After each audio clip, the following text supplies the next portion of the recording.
Welcome, wanderers of the night. You have stepped into a realm where shadows twist and hearts pound with silent dread. Do not let the stillness deceive you, for beneath every quiet breath lies a secret that hungers to be heard.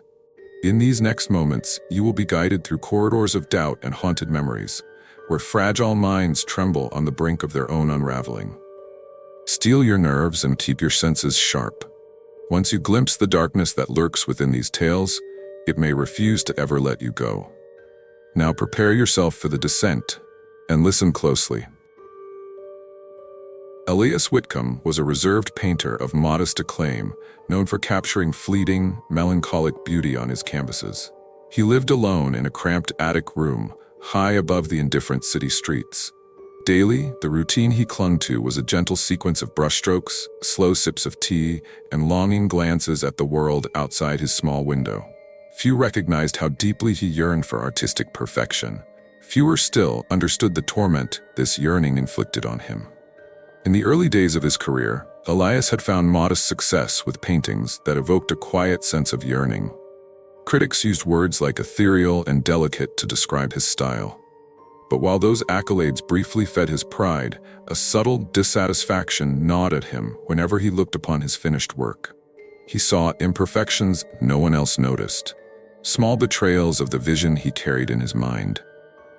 Convinced that true genius required suffering, Elias began to believe that the only path to transcendence lay in pushing himself further into isolation and introspection. Thus commenced the retreat. Days turned into weeks of near-total seclusion. His phone went unanswered, letters lay unopened, and a layer of dust gathered over any part of the studio he had no immediate need for. He began to find comfort only in the hiss of bristles on canvas, a sound that lulled him into a trance-like state. His neighbors heard him muttering at all hours, but they never intruded. He was the quiet painter upstairs, eccentric perhaps, but harmless. Within that attic, Elias's mind began to slip into curious distortions of reality. He started by mixing his own paints with unusual pigments, ink from old manuscripts, powdered stones collected at twilight, and small flecks of rust from abandoned metal scraps. He believed these strange elements could imbue his paintings with a special life force. The scents, acrid and sometimes nauseating, filled the small space, permeating his clothes, his skin, his every breath. At first, these peculiarities only sharpened his focus. He worked feverishly, believing every painting brought him closer to capturing something intangible and profound, a secret truth hovering just beyond his comprehension. The faces he painted took on haunting expressions, as though they looked upon scenes more terrible than any mundane sorrow. Elias grew certain these figures were alive somehow, that they whispered to him in the silent hours before dawn. An entire month passed without a completed painting. Nothing ever seemed good enough. Still, he refused to destroy any canvas. He laid them all out, each half-finished portrait or landscape strewn around the attic in leaning stacks. A pungent odor clung to the air, halfway between decaying flowers and the musk of old basements. Elias barely slept. He spent his nights prowling the darkness of his own imagination, convinced that every creak in the floorboards or sigh of the wind was a voice calling his name. Then came the day he stumbled upon a box of yellowed diaries in a forgotten corner of his attic. They belonged to an ancestor, a distant relative rumored to have gone mad. Intrigued, Elias read them by candlelight. He discovered tales of strange apparitions, of forbidden techniques that bound a painter's soul to his art. Pages were filled with trembling script describing how the ultimate masterpiece could devour the artist's spirit, melding the living and the painted world into one. The diaries both terrified and entranced Elias. He became convinced that he had found a path to create the single greatest painting ever conceived, a portal between the realms of imagination and reality. The more he read, the more he neglected his daily needs. Food rotted on his table, left untouched. His clothes grew threadbare, and his eyes took on a wild glint. Despite his deteriorating condition, Elias felt more purposeful than ever. He began a final work, a tall canvas that dominated the attic room. Each night, the diaries lay open beside him, guiding his brush as he mixed paint with his own blood and whispered incantations meant to bind essence to pigment. Days blurred into a feverish haze. Sometimes, Elias collapsed on the floor in exhaustion, only to rouse hours later and continue without pause. The painting itself became a vortex of unsettling shapes, an impossible horizon, a sky that seemed to weep shadows, and a figure in the center whose face remained incomplete. But every time Elias tried to paint that face, the brush shuddered in his hand. He started to see the figure's features in his mind. Eyes that flickered with an unearthly sheen, lips that curled as if tasting fear in the air. The diaries had warned of this moment, the final step where the artist meets his own reflection in the canvas and must decide whether to step back or press forward. Obsessed, Elias pressed on. As the final stroke neared, a cold draft wafted through the attic, though no window was open. The diaries fell from the table, scattering yellowed pages across the floor. Elias's heart pounded, sweat dripped from his brow. He raised the brush, hand trembling, and touched the canvas to complete the figure's face. In that moment, something in the air cracked, like distant thunder echoing from a cloudless sky. Looking at the painting, Elias realized he had painted himself. The resemblance was unmistakable, even in the stylized torment that twisted the figure's expression. The eyes stared back with an unsettling intensity. He could almost hear laughter, muffled at first, but then it roared to life inside his skull. For a moment, he thought it was his own laughter, but the sound resonated with a pitch that didn't quite match his voice. In desperation, Elias tried to tear the painting from the frame, but it resisted, as though the canvas had fused to the wooden support. He tugged, nails scratching the surface in a futile attempt to destroy the image. The more he struggled, the more the painted figure's lips seemed to curl into a smug, knowing grin. Finally, Elias collapsed, tears of frustration mingling with sweat. Night merged into morning, though he hardly noticed. He sat there, cross-legged on the floor, gazing into the eyes of his own likeness. He felt as if the painting was draining the last vestiges of sanity from his mind. He could hear it speaking now, whispers of surrender, of giving himself entirely to the creation, of letting the boundaries between artist and art vanish forever. Exhausted, delirious, Elias obeyed. He dipped a brush into the darkest paint on his palette and painted a thin line across his own wrist, as if marking the boundary between flesh and pigment. Then, in a moment that felt half mystical and half lunacy, he pressed his wrist to the canvas, smearing the wet paint until his arm looked like an extension of the figure's body. The diaries had spoken of a binding ritual, of life melding with art. Elias felt his pulse quicken, as though he was on the threshold of an ancient secret too terrible to comprehend. Then, slowly, the world around him faded. Or perhaps it was he who faded from the world. He watched in awe as the figure on the canvas seemed to grow clearer, more vibrant, even as he felt himself becoming pale and translucent. A numbness spread through his limbs, and the last sensation he felt was a deep pull, like a vortex drawing him into the painted scene. When the neighbors finally forced open the attic door a few days later, alerted by the foul smell and eerie silence, they found only half-finished canvases scattered about. The largest painting dominated the room, and there, in the middle of that masterpiece, stood a figure with Elias's face, forever trapped in silent horror. The diaries were nowhere to be found, as if they, too, had vanished into the terrible secret of the painted mind. The Danforth estate was an impressive structure, a sprawling manor whose high walls and heavy doors once hosted glittering social gatherings. Over the decades, however, its grandeur had faded. Dust and cobwebs claimed the corners, cracks etched themselves across the ceilings and floors. The caretaker, a diligent man named Alistair Price, walked its halls each day, ensuring the building did not descend into ruin. He tended to the old house like one cares for a wounded creature, with patient devotion that masked the isolation of his existence. Alistair was middle-aged, with stooped shoulders and a weary gait that spoke of countless nights spent pacing drafty rooms. He had taken on the role of caretaker after the passing of the last surviving member of the Danforth family. People in the nearby town believed him an odd figure, polite enough, but haunted by a sense of burden. Indeed, for Alistair, the estate was more than just a job. It was a labyrinth of memories, secrets, and regrets that refused to let him go. Soon after he moved in, Alistair noticed a peculiar resonance in certain corridors, as though the house possessed a voice of its own. When he walked past the closed doors of rooms once bustling with guests, he thought he heard faint music or snippets of conversation. At first, he dismissed it as the echo of wind or the groaning of old pipes. Yet, over time, the sounds grew more distinct. Sometimes, he paused in the hallway, certain he caught the whisper of his own name.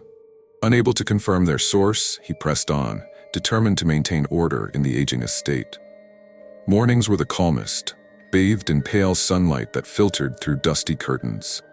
But nights brought a creeping dread, and Alistair found himself dreading the sound of clocks chiming in the dim hours. He began lighting candles in every room he entered after dark, as though forging tiny islands of safety.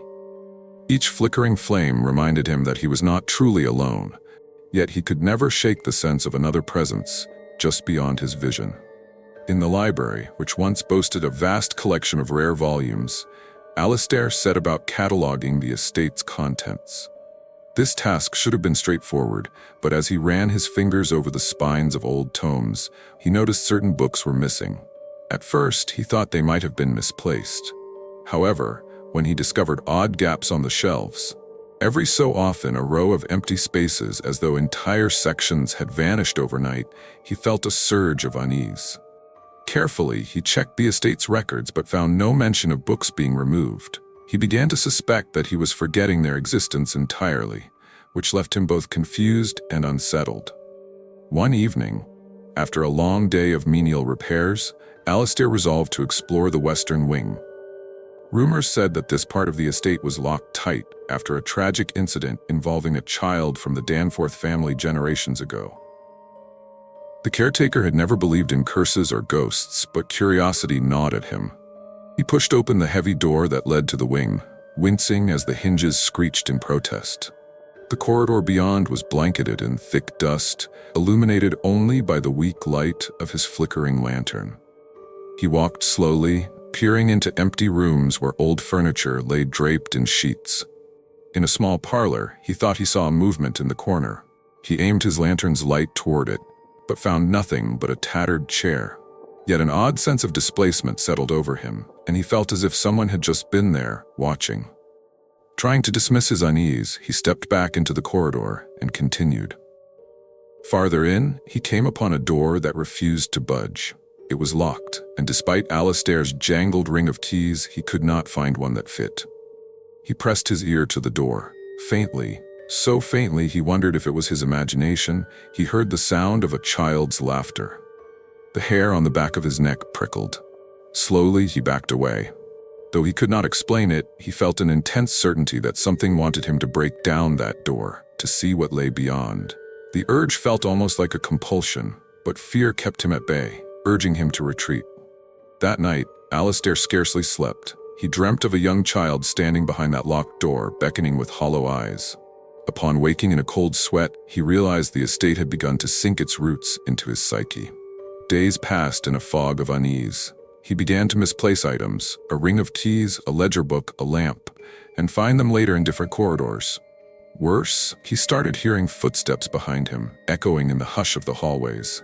Every time he turned around, no one was there. Gradually, Alistair began to wonder if he was losing his grip on reality. He took to muttering phrases under his breath. "It's just the old pipes, it's just the wind," as if these words could ward off the creeping dread.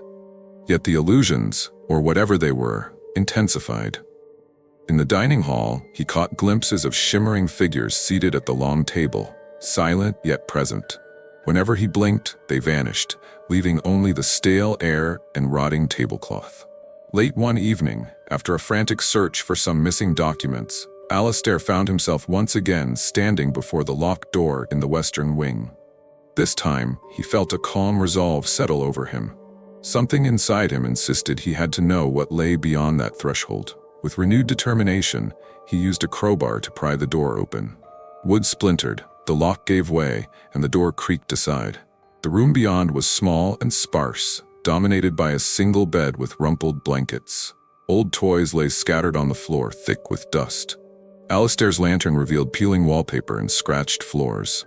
The air felt stagnant, yet he sensed a presence there that made his heartbeat thunder in his ears. In one corner, a large mirror stood, draped in a moth-eaten cloth. Hesitantly, he pulled the cloth away, exposing a tarnished surface that warped his reflection. Peering into the mirror, Alistair thought he saw a second figure, small, childlike, beside him. Its face was obscured by darkness, but it stood with an unmistakable posture of curiosity. His breath caught, and he whirled around. The room was empty. When he looked back at the mirror, only his reflection remained. Yet he could not shake the feeling that something had been there, trying to reach him. Over the subsequent days, Alistair returned to that room more often, as though drawn by an invisible tether. He read through old estate documents that referenced a tragedy. The Danforth child, left unattended, had locked himself in this room and succumbed to an illness. For years afterward, the family kept the room sealed, believing it cursed. A caretaker's duty was to maintain the house, but now Alistair found himself consumed by the house's hidden history. The lines between caretaker and occupant blurred. He felt the estate's ancient sorrow become his own. As he pieced together fragments of the past, the corridor's whispers intensified. He no longer feared them, he craved them. He believed that if he could truly understand the child's suffering, he might bring peace to the restless echo. This obsession became all-consuming. Meals went uneaten, letters to the outside world remained unsent. He spent nights in the locked room, listening to the phantom child's laughter and tears. Each morning, he seemed older, as though each hour spent communing with the house leached vitality from his bones. Before long, Alistair lost all sense of time. His reflection in the mirror grew gaunt, his eyes sunken, yet he felt an inexplicable excitement. He muttered to himself about how the house needed him, how only he could deliver it from centuries of sadness. Meanwhile, the illusions grew more vivid. He saw the child in broad daylight, playing with old toys in the corridor or gazing out of broken windows. And in every reflection, Alistair noticed a figure standing just behind him, as though guiding his descent into the house's secret depths. One final day, he retreated into that locked room and did not come out. Sometime afterward, the estate's lawyers arrived to check on him, but found only echoing hallways and a single oil lamp burning in the room with the mirror.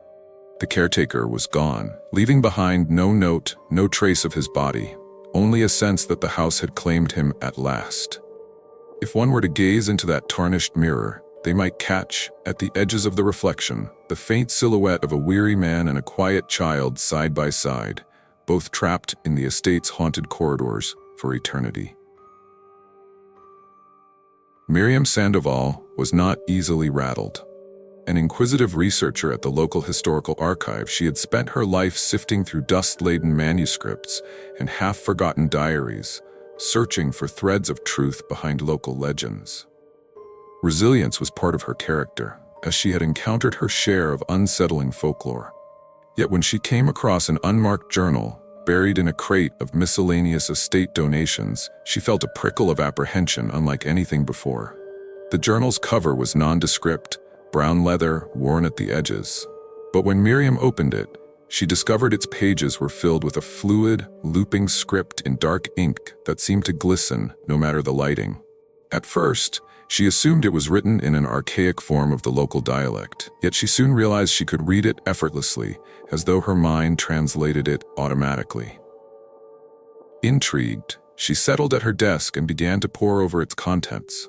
The entries within described a nameless author's journey into hidden places, caverns beneath old churches, crumbling libraries guarded by silent watchers, secret ceremonies conducted by candlelight. Miriam felt an unsettling pull, as though the words were addressed directly to her. The sentences danced on the page, and more than once she had to blink and refocus her eyes, convinced the inked letters were shifting when she wasn't looking. Despite the uneasy aura surrounding the journal, Miriam's curiosity drove her on. She spent long nights reading its descriptions of forbidden rites intended to peel back the veil separating the tangible world from unseen realms. The text hinted at a knowledge that could grant power over one's destiny, but at a steep cost. She scoffed at such superstition initially, but as the nights wore on, a strange compulsion took hold, urging her to keep reading. Sleep became elusive, her dreams filled with half-formed symbols and whispering voices. Within a week, she had scoured every page of the journal, though it appeared only half complete. The latter pages were blank, yellowed, but untouched by ink. Restless, Miriam attempted to shelve the journal and move on to her other tasks, but found her thoughts drifting back to it. She felt a growing frustration that the account ended abruptly, with no resolution to the mysterious ceremonies described. She had a disconcerting feeling that the author had intended to continue, but never had the chance, or perhaps was prevented. One evening, alone in the archive after closing hours, Miriam withdrew the journal once more and laid it open on her desk. The overhead lights hummed with an electric buzz. She stared at the blank pages, a pen in hand, compelled by the urge to continue what the nameless writer had started. She did not plan to actually write anything. Yet, without consciously deciding, she placed the pen on the page and watched in trembling awe as words began to flow from her hand. Words she did not recognize, but which emerged with effortless speed. When at last she set the pen down, an hour had passed. The page was now covered in the same looping script, describing bizarre visions of an underground temple with pillars carved from living stone. Horrified at the realization that she had no memory of formulating these words, she snatched the page and read it in disbelief. The writing was disjointed, but it referenced an entity called the Veiled One, a presence rumored to dwell beyond the physical plane, granting dark insight to those who dared to call upon it. Fear warred with curiosity in Miriam's mind. She felt violated, yet also thrilled, as though she had unlocked a door to hidden knowledge. Each night, she found herself irresistibly drawn to continue this strange automatic writing, even though it left her drained and uneasy. She told no one. Her colleagues would dismiss her, and her friends would worry for her mental health. Instead, she sank deeper into a personal obsession, convinced that the journal had chosen her to complete its cryptic message. Days became an unbroken haze. Miriam neglected her other responsibilities. She skipped meals, avoided phone calls, and spent all her time hunched over the journal's pages. Dark circles formed under her eyes, and a tremor developed in her hands. Yet she pressed on, scribbling line after line of maddening revelations. Obscure symbols, twisted genealogies tracing back centuries, and warnings about those who dared to peer behind the veil. The more she wrote, the more she felt a presence looming behind her, as if invisible hands guided her pen. The overhead lights in the archive flickered at odd intervals, and she caught faint shadows darting at the edges of her vision. Soon, reality began to unravel. She heard her name whispered when no one was around. Sometimes, in the middle of the day, she was overcome by sudden bouts of vertigo, feeling as though the floor dipped beneath her feet. Her reflection in windows and mirrors seemed off, like her eyes were slightly misaligned or her expression didn't quite match her internal feelings. Little by little, she questioned her own sanity. Determined to break free, Miriam attempted to discard the journal. She locked it in a cabinet at the archive and resolved not to look at it again. That night, however, she was plagued by nightmares so vivid she woke trembling. She dreamt of corridors lined with robed figures chanting in a language that tasted like poison in her mouth. In the dream, she clutched the journal to her chest, protecting it from the chanting figures who demanded it. When she awoke, she knew she couldn't let it go. She returned to the archive the next morning, unlocked the cabinet, and found the journal open to a page that read, "She cannot escape, for she is chosen." At this revelation, Miriam felt an odd sense of resignation. She realized the journal had woven itself into her life, binding her with the promise of knowledge beyond mortal ken. What frightened her more was the suspicion that she welcomed it deep down. She picked up her pen again, half hypnotized by the blank page. She wrote feverishly, the script flowing in graceful loops that spoke of secret gates and ancient watchers. As she wrote, she felt a cold thrill, like she was crossing a threshold from which there was no return. In the following nights, the presence grew stronger. At times, she glimpsed a shape in the corner of her vision, a tall figure draped in a shifting veil, featureless except for eyes that glowed with an otherworldly light. Words poured out of Miriam's pen faster than she could read them. Her heartbeat thrummed with the sensation that something watched from beyond the thin membrane separating the known world from the unknown. It was as if each new sentence invited the Veiled One closer. And then, at the peak of her madness, the words abruptly stopped. One night, her pen refused to move, even though she felt the same electric tingle in her fingertips. The final lines on the page read, "I stand on the threshold. The gate is opening." Panicked, Miriam tried to force another line out, but no ink flowed. The presence, however, remained, looming behind her. She sensed it waiting, impatient. Desperate, Miriam whispered to the empty archive, pleading to know what was expected of her. In the silence that followed, a single page of the journal turned on its own, revealing a symbol she had never seen before, a complex arrangement of curving lines, reminiscent of a twisted eye. Though her rational mind screamed to run, her trembling hand traced the symbol, as though testing its texture. That was when the overhead lights went out. In the darkness, she felt more than saw a tear in the air before her, a sensation of something unearthly pushing through. In one terrifying moment, she understood that all her reading, writing, and obsession had led to this culmination. The Veiled One had found a conduit in her words. She wanted to scream, but could barely breathe. By the time the emergency lights flickered on a moment later, the journal lay open on the desk, pages flapping in a sudden wind that no window could account for. But Miriam was gone. Only her empty chair remained, spinning slightly as if she had vanished mid-breath.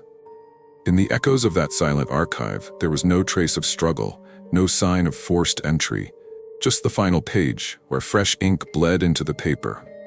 Had anyone been there to read it, they would have seen the same twisted eye symbol repeated endlessly, etched by a frantic hand. To this day, the unmarked journal remains in the archive's storage, sealed within a box that no one dares open. Sometimes late at night, the faint rustle of pages can be heard, as though someone, or something, continues writing secrets meant never to be seen by human eyes. You have now borne witness to minds unraveling, each one ensnared by forces lurking beyond the fragile boundary of reason. Perhaps you felt a chill when their final desperate acts echoed across the dark. Remember, these stories are no mere entertainments. They are reminders that the line between stability and madness is perilously thin. Should you ever hear a whisper in an empty hallway, or see a reflection blink without you, recall the fates of those who wandered too close to the abyss. Thank you for stepping into the shadows with us. Until we meet again, sleep lightly.